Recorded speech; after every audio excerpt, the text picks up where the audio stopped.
Hello guys, good morning. Another day, another recipe. Ito guys, magluluto tayo ng tukwat baboy. Ito yung main ingredient. Siyempre baboy, tukwa. Ito pala guys na pakuluan ito, malambot na. Tapos ito na prito na, medyo dark brown na siya. Tsaka itong pampagisa natin, bawang, sibuyas, kamatis. Tapos meron din tayong siling pangsigang. Tapos ito guys, tausi. Ito pampalasa. Tsaka ito celery. Ito guys yung nagbibigay ng sarap eh.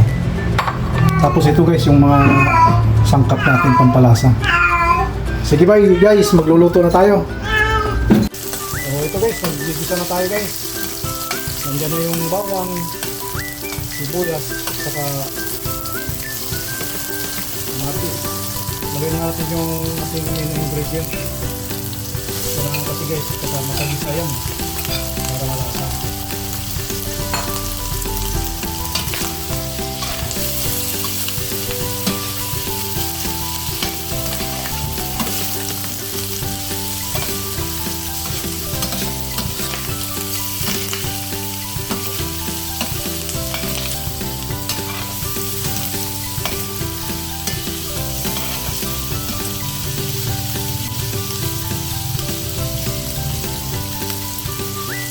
Tapos, lagyan natin yung ating tukwat.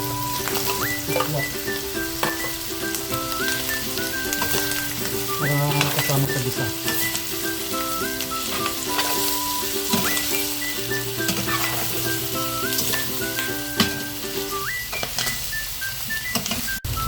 Ito guys, lagyan natin yung tausi.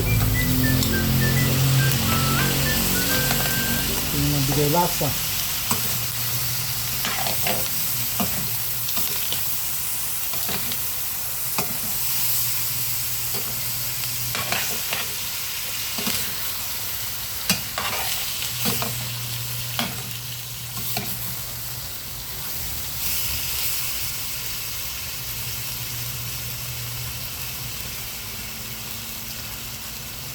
Pampalasa.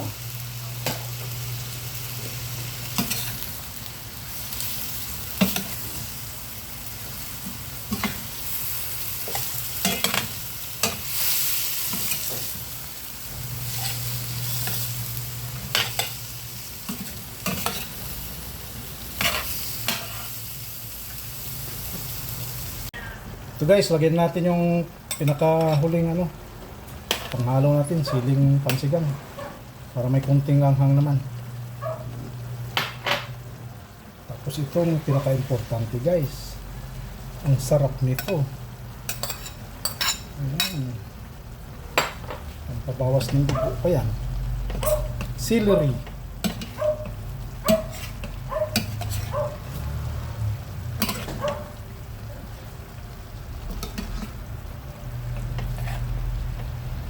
Tapos, siyempre guys, hindi mawawala yung pamintang durog. Kasing durog ng puso na nasawi.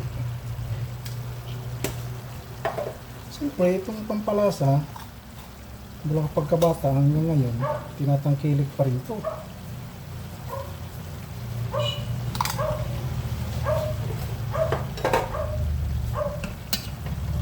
Ito na yung ating finished product mga guys. Kung matikman lang sana nyo ito, masarap to. Alam ko marami nagluluto ng tukwat baboy, pero kakaiba tong twist na ginagawa ko.